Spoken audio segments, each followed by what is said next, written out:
What's next for Ariana? Seeing her in Love Island ads indicates she's venturing beyond the VPR sphere. Given her fame and talents, what do you think she'll pursue next? More acting, reality TV roles, or something else? How far can she go? I'm curious to hear your thoughts. It seems Ariana is embracing new opportunities, such as hosting Love Island and potentially expanding into other hosting gigs. It's unlikely she'll return to VPR, focusing instead on broadening her career horizons. Love Island is growing its brand with ventures like Love Island Games, which could provide ongoing work for her, even if she's not the main host. This also opens doors for influencer collaborations. While VPR could still be a significant income source if they accommodate her schedule, she might prioritize new opportunities over returning to the show. Ariana's strength as a host on Love Island showcases her talent in this role. As the show continues to build its audience, she could explore further opportunities beyond hosting, perhaps even stepping into a producer role given her input into this season's ideas. Regarding her business ventures like Something About Her, she may take on a more behind-the-scenes role while remaining in LA due to her commitments with Love Island. If VPR returns for another season, her participation would likely depend on scheduling and financial considerations. Maintaining her partnership with Katie and Something About Her will be crucial. While Ariana may take on a quieter role, ensuring fairness in profits is essential for their dynamic. Katie's success in managing things solo reflects their strong partnership, but Ariana's return could provide a needed boost. While some doubt Ariana's potential outside VPR, her recent ventures into hosting and other gigs demonstrate her evolving career path. Whether or not she remains a prominent figure will depend on her ability to leverage these opportunities and continue growing beyond reality TV. Hello everyone, welcome back to my channel, Spill Chronicles. It's me, Ramona, here. I hope everyone is having a wonderful day. Keep watching, so let's dive into today's video. However, Stassi's engagement was truly thoughtful and tailored to her interests, which made it so special. Beau understood what she loves and crafted a proposal that felt intimate and genuine, not just flashy for the sake of showmanship. That's exactly how proposals should be, personalized to the individual. My only critique, which applies to many engagements, is the element of surprise at the expense of causing anxiety for the future spouse.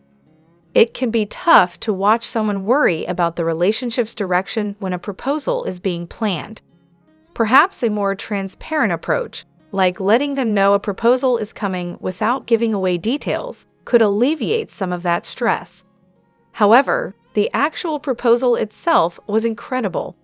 Flying Stassi's entire family out to surprise her added an extra layer of magic to the moment. As someone who shares Stassi's love for horror and haunted things, I can appreciate how well-suited the proposal was to her personality and interests. It contrasted with my own experience, where my ex-husband proposed unexpectedly in a parking lot, catching me completely off guard. Moreover, if I had the chance to co-author a tell-all book with any past or present castmate, I'd choose Jax. His insights into everyone's lives, coupled with his insider knowledge from Valley, could unveil a treasure trove of juicy secrets.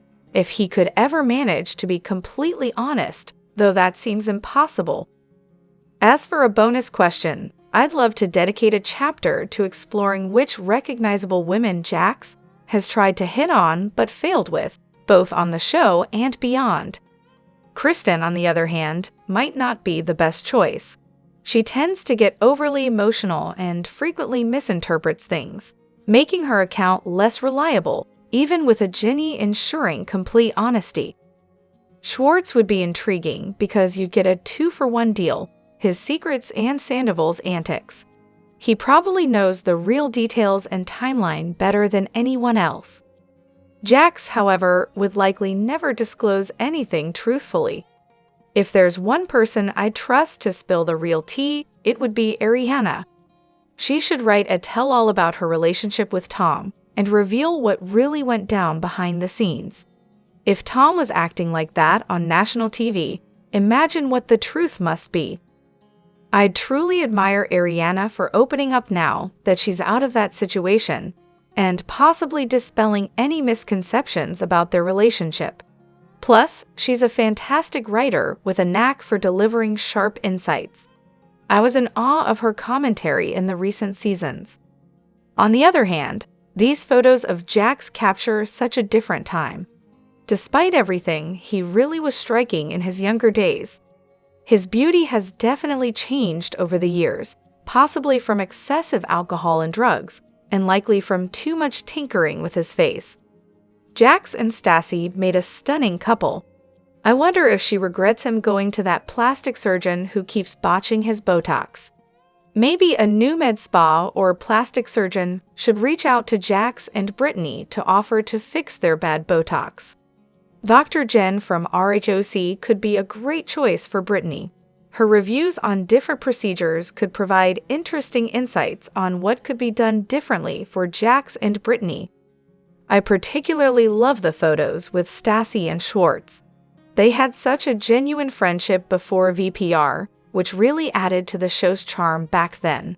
It's sad that none of them are close anymore, and it feels like the show has lost its spark. I have to admit, young Jax would have been quite the character, even though it's hard to say. However, Lala is once again addressing fans who she believes hold grudges against her. But is it really about holding a grudge, or have people simply grown disenchanted with her? Fans can be forgiving too.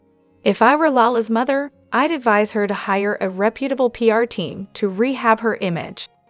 With the right experts, they could transform how people perceive her. Sorry, Jess, time to move forward. The way the reunion ended made me dislike Lala intensely. I've moved past that now, but I still don't consider myself a fan. I would respect her more if she took ownership of her actions, but she needs professional guidance. If therapy isn't an option, she should hire experts who can help her genuinely connect with people. When Lala mentioned Rinna catapulting into Hollywood since Housewives, it seemed she overlooked Harry Hamlin's established career. This perfectly captures Lala. She claims to be a huge fan of Rinna, but it feels like she only sees herself in Rinna when it serves her interests on the show she aspires to be on. It's doubtful she truly knows who Rinna is.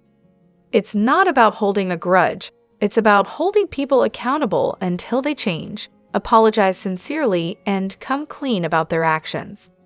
Some cast members quickly forgive things that shock me. I can't imagine my friends getting away with some of the things they do.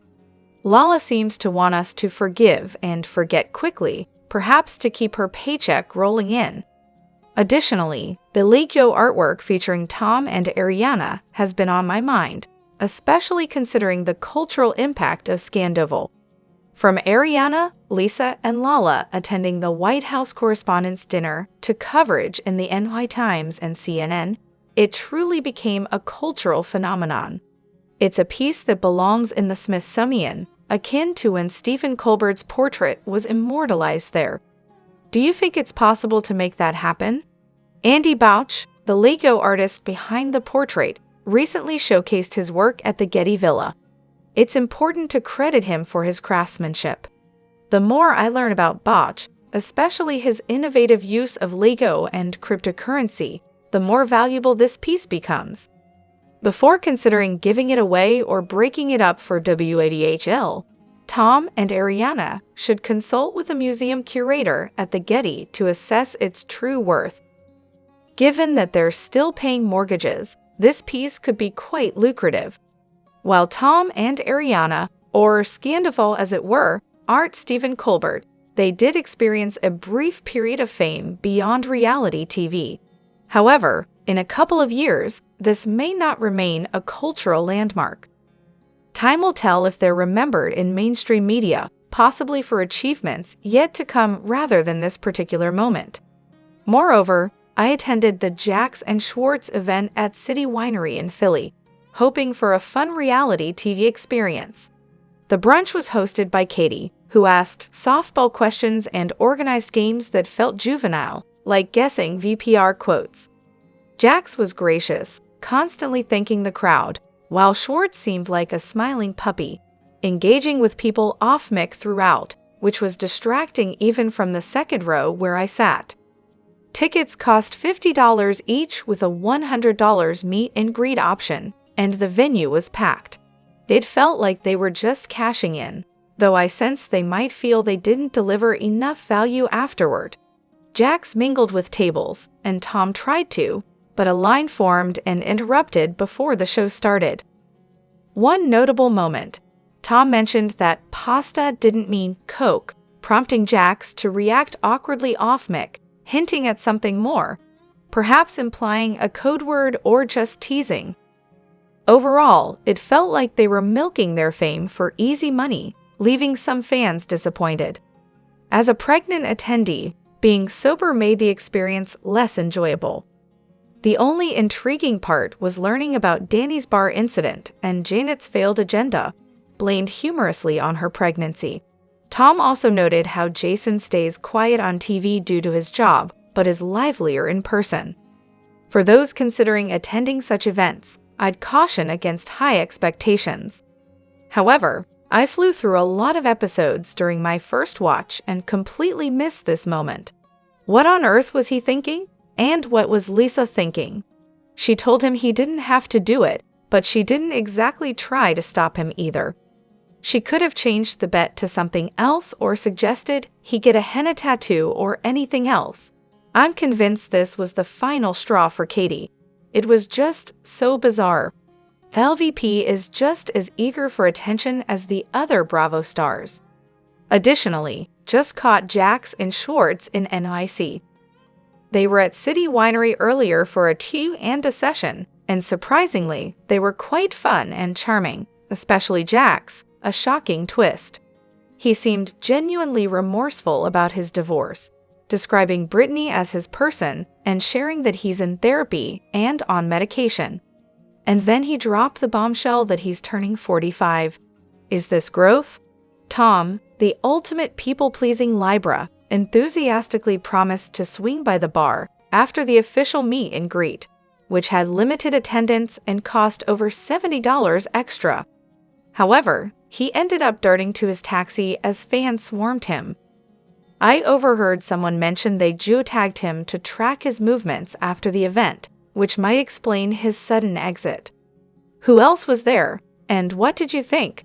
Overall, I'd rate it a 7 or 8 out of 10. It could have been a 9 if they stayed longer, but I understand why they called it a night. Peace Tom claimed his body count is 16, but I'm calling shenanigans on that. Moreover, what's the consensus on Danica? There haven't been many opinions circulating about Danica, leaving me curious if viewers wanted to see more of her beyond Season 8. She came across as somewhat forgettable in a way. The show didn't showcase enough of her to truly connect with the audience. For instance, Dana received ample screen time to reveal different facets of herself, vulnerable, funny, dramatic, which allowed viewers to form an attachment to her. Danica, on the other hand, mostly appeared during intense moments, which I found entertaining. I believe she could have been a compelling source of drama for the show. Her reaction at that TomTom event, where she clashed with Sheena 2.0, inserting herself into conversations with Stassi and others, was pure gold. Drop your thoughts in the comment section below. Do you agree or disagree? Don't forget to like, subscribe, and hit the notification bell for more updates. Your opinions matter, and I will see you in the next video. Thank you.